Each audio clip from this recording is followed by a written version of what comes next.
সুপ্রভাত বন্ধুরা, আরও একটি নতুন ভিডিওতে সবাইকে স্বাগত। আমি দুলাল নবদ্বীপ ধাম থেকে। আপনারা দেখছেন আমার চ্যানেল ট্রাভেল ব্লগার দুলাল। আজকে এই ভিডিওর মাধ্যমে আপনারা দেখতে পাবেন কলকাতা থেকে হরিদ্বার পৌঁছে সবথেকে কম খরচে কোথায় থাকবেন, কি খাওয়া দাওয়া করবেন এবং গোটা একটা দিনে এই হরিদ্বারের কোন কোন দর্শনীয় স্থান আপনারা ঘুরে দেখবেন এবং কত কি খরচ হতে পারে, সেই সমস্ত কিছু তথ্য নিয়ে থাকছে আজকের এই ভিডিও। হরিদ্বার বা হরিদ্বার এই স্থানকে হরদ্বারও বলা হয়ে থাকে। হরিদ্বার হলো দেবতাদের দ্বার। এই হরিদ্বারে ভারতবর্ষ তথা বিভিন্ন প্রান্ত থেকে মানুষজন আসেন সারা বছরই। এই হরিদ্বারে কম বেশি ভিড় লেগেই থাকে, তবে সবথেকে বেশি ভিড় হয় মে মাস থেকে চারধাম কপাট খোলার পর থেকে।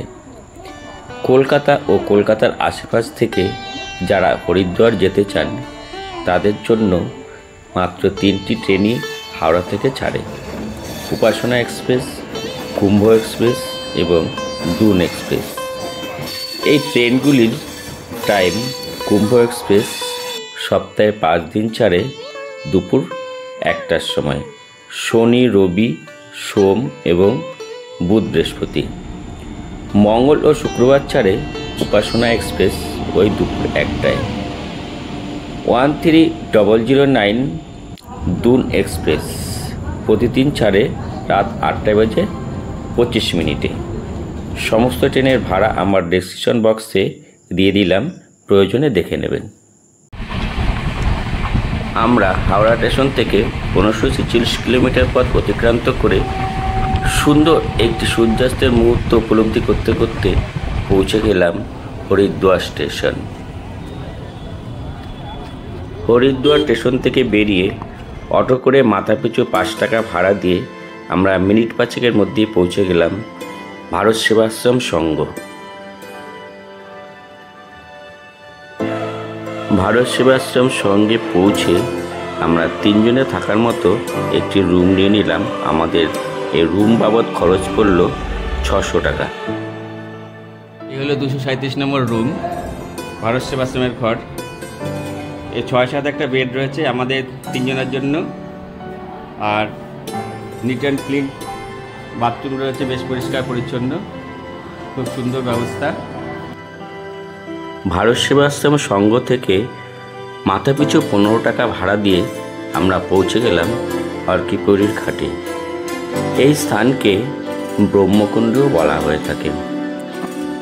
সমুদ্র মন্থনের সময় যে অমৃত কলস উঠেছিল দেবাসুরের যুদ্ধের সময়, সেই অমৃত কলস থেকে কয়েক ফোঁটা অমৃত এই স্থানে পড়ে যায়, তাই একে ব্রহ্মকুণ্ডও বলা হয়ে থাকে। আর প্রতি 12 বৎসর এই স্থানে কুম্ভ মেলা হয়। স্নান সেরে আমরা চলে এলাম গঙ্গার তীরবর্তী কিছুটা এগিয়ে সে ডান দিকে দাদা বৌদির হোটেলে। ঢুকে পড়লাম দাদা বৌদি হোটেলের অন্দরমহলে। সেখানে আমরা 80 টাকার বিনিময়ে রাতের ডিনার সেরেছিলাম। বেশ সুস্বাদু খাবার দাবার, বেশ ভালোই ছিল। এরপরে আমরা চলে এলাম আবার ভারত সেবাশ্রম সঙ্গে। পরের দিন আমরা প্রথমে সকালবেলা 15 টাকা অটো ভাড়া দিয়ে পৌঁছে গেলাম হরকিপৌরির ঘাটের আগেই মায়াদেবীর মন্দিরের সামনে। মায়াদেবী হলেন হরিদ্বারের অধিষ্ঠাত্রী দেবী। দেবী সতীর এখানে হৃদয় এবং নাভি পড়েছিল, তাই এই স্থানকে শক্তিপীঠও বলা হয়ে থাকে। তিনি 3 মাথা ও 4 হাত বিশিষ্ট দেবী, যাকে শক্তির অবতার বলে বিশ্বাস করা হয়। এই দেবতার প্রতি শ্রদ্ধা জানিয়ে হরিদ্বারের পূর্বে মায়াপুরী নামে পরিচিত ছিল। মন্দিরটি একটি সিদ্ধপীঠ বা ইচ্ছাপূরণের উপাসনালয়। এখানে 3টি সতীপীঠের এই মায়াদেবীর মন্দির হলো একটি সতীপীঠ, আর 2টি হলো চণ্ডীদেবীর মন্দির এবং মনসা মন্দির। ঢুকে পড়লাম মন্দিরের গর্ভগৃহে। মন্দিরটি একাদশ শতাব্দীর। এটি হরিদ্বারের 3টি প্রাচীন মন্দিরের মধ্যে একটি, যা এখনও অক্ষত রয়েছে। অন্য দুটি হল নারায়ণশিলা এবং ভৈরব মন্দির। মন্দিরের অভ্যন্তর কেন্দ্রে রয়েছে মাঝখানে মায়াদেবীর মূর্তি, বাম দিকে কালী এবং ডান দিকে রয়েছে কামাখ্যা দেবী। অভ্যন্তরীণ মন্দিরের আরও দুটি দেবী রয়েছেন, যারা শক্তিরূপ, এবং মন্দিরটি হরকিপৌরির পূর্ব দিকে অবস্থিত। মায়াদেবীর মন্দির আমরা দর্শন করার পরে হরকিপৌরির ঘাটের বাঁদিকেই রয়েছে মা মনসা দেবীর মন্দির। এই হলো মনসা দেবীর প্রবেশদ্বার। এই মনসা দেবীর মন্দিরে আপনারা পায়ে হেঁটে কিংবা রোপওয়ে করেও উঠতে পারেন। তবে রোপওয়ে করে ওঠার খরচ যাওয়া এবং আসা মিলিয়ে 100 টাকা। এই মনসা মন্দিরটি হিমালয়ের দক্ষিণতম পর্বত শৃঙ্গ শিবালিক পাহাড়ের বিল্ল পর্বতের ওপরে অবস্থিত। এই মনসা মন্দির পাহাড়ের ওপরের থেকে সমগ্র হরিদ্বারকে খুব সুন্দরভাবে দেখা যায়। মনসা মন্দির দর্শন করার পর আমরা ডান দিকে এগিয়ে এসে জুনাওড়া চক থেকে 30 টাকা মাথাপিছু ভাড়া দিয়ে অটো করে পৌঁছে গেলাম চণ্ডী দেবীর মন্দির। এই আমরা চলে আসলাম চণ্ডী পাহাড়ের, যেখান থেকে রোপওয়ে ওঠে। এরকম ঢোকার পথে ব্যাগ চেক করে আপনাদের উঠতে হবে।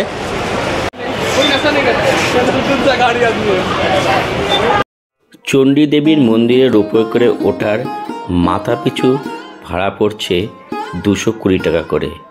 আমরা অপরূপ সুন্দর প্রাকৃতিক সৌন্দর্য দেখতে দেখতে পৌঁছে গেলাম চণ্ডী দেবীর মন্দির।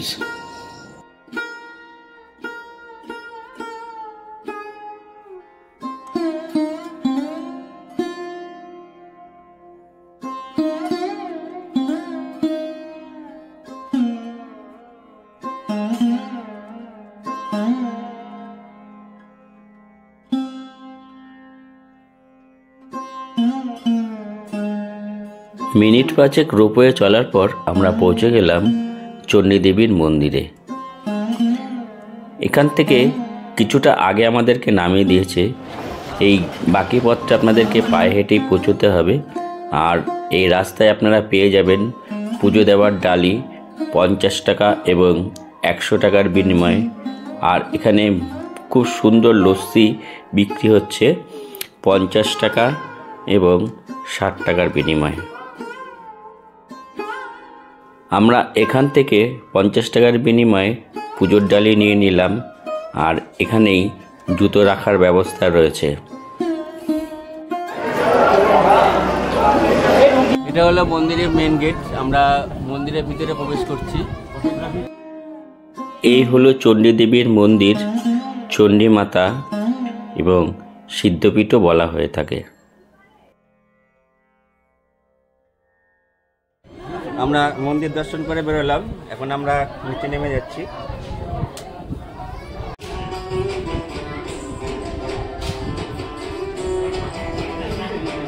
এটা হলো মা অন্নপূর্ণার মন্দির, আছে মায়ের মন্দির মা কালী। এ হলো কাল ভৈরবের মন্দির। এ হলো হনুমানজির মন্দির।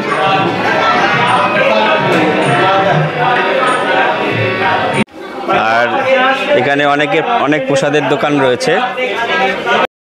এখানে 40 টাকা এবং 50 টাকার বিনিময়ে খুব সুন্দর লস্যি পাওয়া যাচ্ছে। সত্যি লস্যিটা খুবই সুন্দর, খুবই ভালো, একদম এক্সেলেন্ট।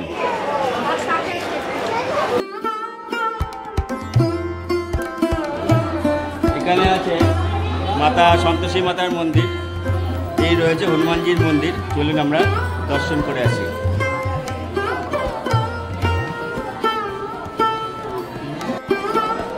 আমরা অঞ্জনী মাতা, হনুমানজির মন্দির এবং সন্তোষী মাতা এখানে মন্দির রয়েছে, সেটা দর্শন করে বেরোলাম। আমরা এখন নিচে নেমে যাচ্ছি। আমরা রোপওয়ে করে আবার নেমে যাব। প্রবেশদ্বার দিয়ে আবার আবার আমরা নামছি।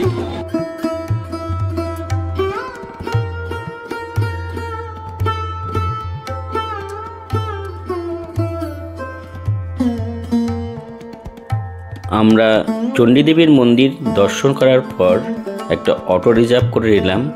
অটো আমাদের ভাড়া পড়লো মাত্র 600 টাকা। সমস্ত কঙ্কল ঘুরিয়ে আমাদের হরকিপুরির ঘাটে ছেড়ে দেবে। অটো আমাদের প্রথমেই নামিয়ে দিল ওমপুল বলে একটি জায়গায়। খুব সুন্দর এই জায়গাটি দেখুন।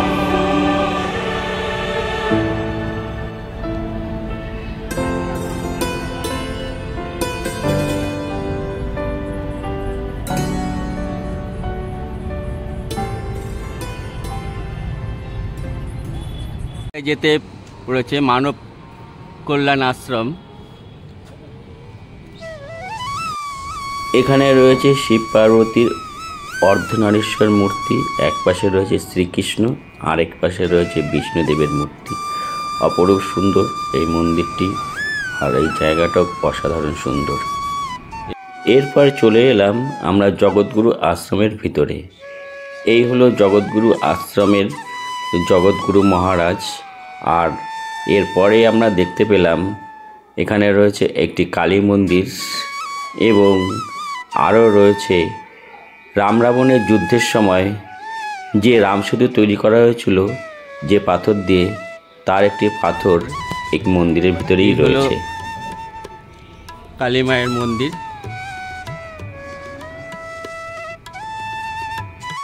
এখানে রয়েছে রাম রাবণের যুদ্ধের সময় যে রামসেতু তৈরি করা হয়েছিল লঙ্কা যাবার জন্যে, সেই পাথর দেখুন জলে ভাসছে।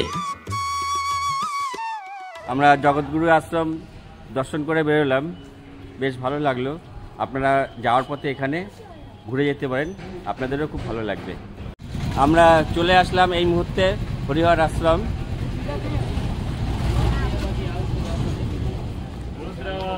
এখানে একটি রুদ্রাক্ষ গাছ রয়েছে, যে রুদ্রাক্ষ মালা আমরা পড়ি। এই হলো রুদ্রাক্ষ গাছ।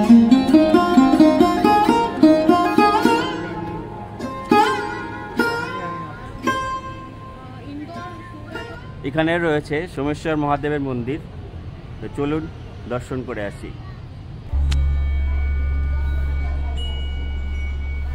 এই হলো সোমেশ্বর মহাদেব।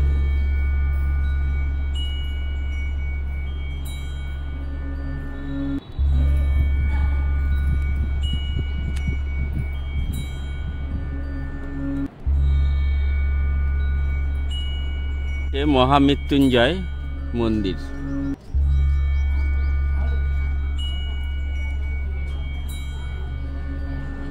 মৃত্যুঞ্জয় মন্দিরের যে কারুকার্য খুব সুন্দর, অসাধারণ। আর এই রয়েছে নন্দী মহারাজ বসে।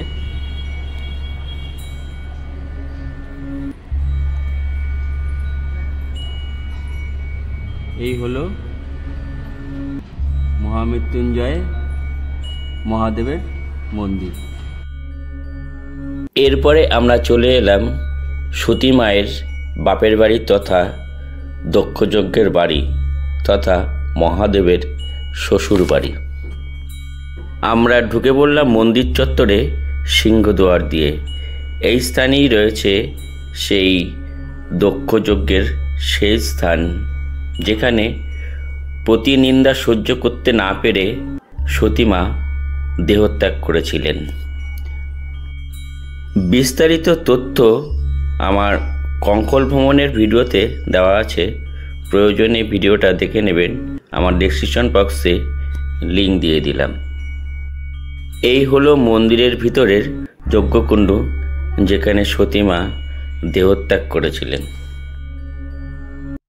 এই মন্দিরের ভিতরে আরও রয়েছে রুদ্র মহাদেবের মূর্তি, যেখানে রুদ্ররূপ ধারণ করে দক্ষ রাজার মুন্ডু কেটে দিয়েছিল মহাদেব।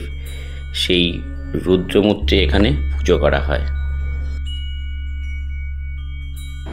এটা হলো দশ মহাবিদ্যা মন্দির। এখানে রয়েছে দেবী দুর্গার 10 অবতারের যে মূর্তি বিভিন্ন সময়ে বিভিন্ন অসুরকে এই রূপে বধ করেছিলেন। অপূর্ব সুন্দর এই জায়গাটা, আর এই মন্দিরের যে গায়ে কারুকার্য সেটাও অপূর্ব সুন্দর, অসাধারণ সুন্দর লাগছে। দেখুন,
এই হলো সতী মায়ের ঘাট, কিংবা এখানে সতী ঘাটও বলা হয়ে থাকে।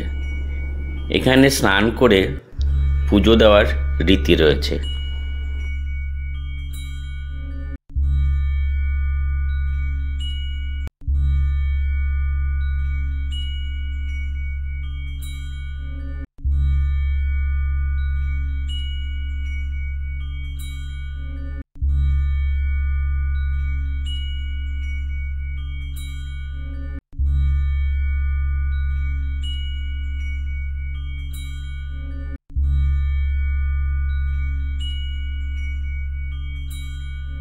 আমরা স্বয়ং মহাদেবের যে শ্বশুরবাড়ি সেই সমস্ত জায়গা ঘুরে দেখলাম এবং সতী মায়ের জন্মস্থল দেখে আমরা বেরোলাম।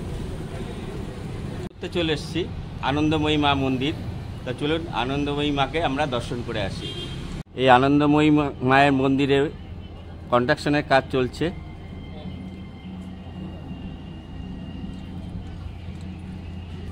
আমরা মন্দিরে ভিতরে প্রবেশ করছি।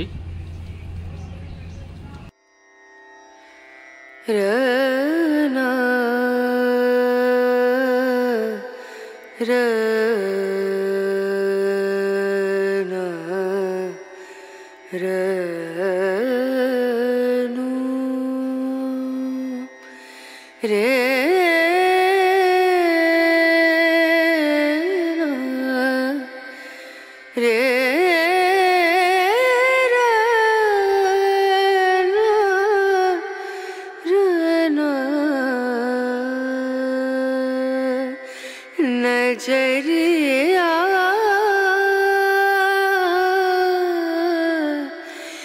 लागे नहीं कहीं ओ नजरिया। এটা হলো শঙ্করাচার্যের হলঘর।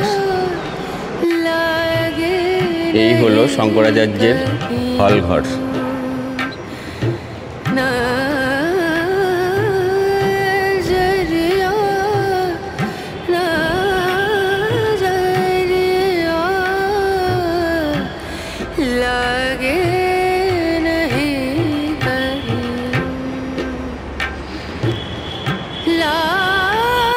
এখানেও একটি রুদ্রাক্ষ গাছ রয়েছে। এটা হলো রুদ্রাক্ষ গাছ।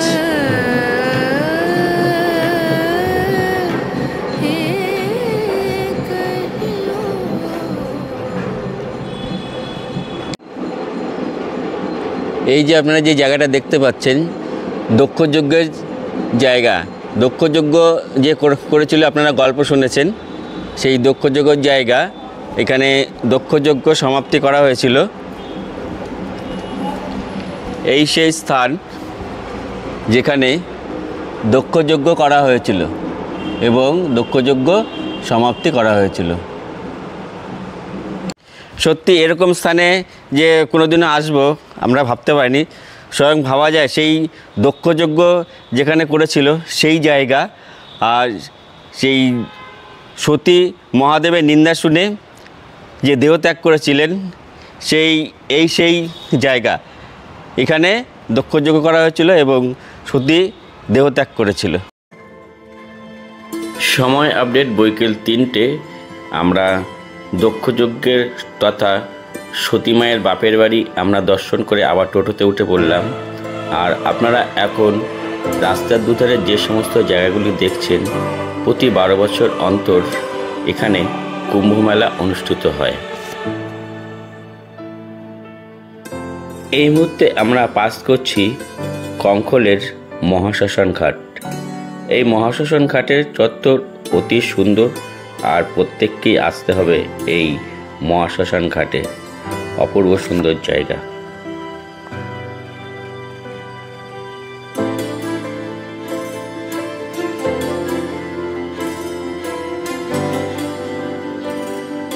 যে আপনারা এই সমস্ত যে জায়গাগুলো দেখছেন, পুরো ওই উপরে রয়েছে চণ্ডী দেবী মন্দির, ওই যে উপরের পাহাড়ে। আর এই গঙ্গার পাড় জুড়েই আপনার কুম্ভ মেলার সময় পুরো কুম্ভ মেলা তৈরি হয়। যে কুম্ভ এক্সপ্রেসে করে এলাম, সেই কুম্ভ এক্সপ্রেসের নাম কুম্ভ কেন?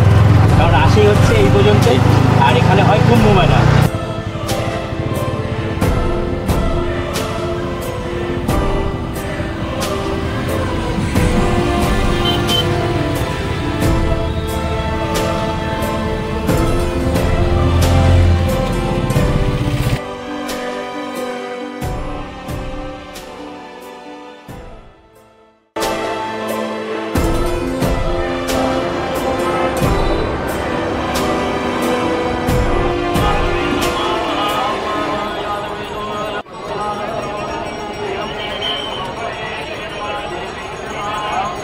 ঘড়িতে সময় আপডেট এখন বৈকাল 5টা। আমরা চলে এলাম ব্রহ্মকুণ্ড তথা হরকিপুর ঘাটে গঙ্গা আরতি দেখবার জন্য। আপনারাও সবাই এই 5টার মধ্যে গঙ্গার ঘাটে চলে আসবেন, তা না হলে সঠিক জায়গা পাবেন না, অনেক পিছনে বসতে হবে। অপূর্ব সুন্দর এই জায়গা। সন্ধ্যা আরতি শুরু হবে সন্ধে 6টার থেকে।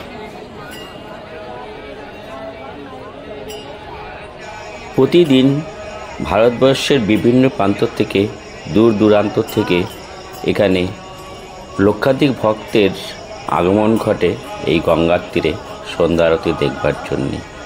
আর সবাই এই মহেন্দ্র সন্ধিক্ষণের সাক্ষী হয়ে থাকেন। আমরাও এই মহেন্দ্র সন্ধিক্ষণের সাক্ষী হয়েছিলাম আজকের এই দিনে। অপূর্ব সুন্দর এই মুহূর্ত, অসাধারণ লেগেছিল এই গঙ্গা আরতি হরকিপুরের ঘাটে।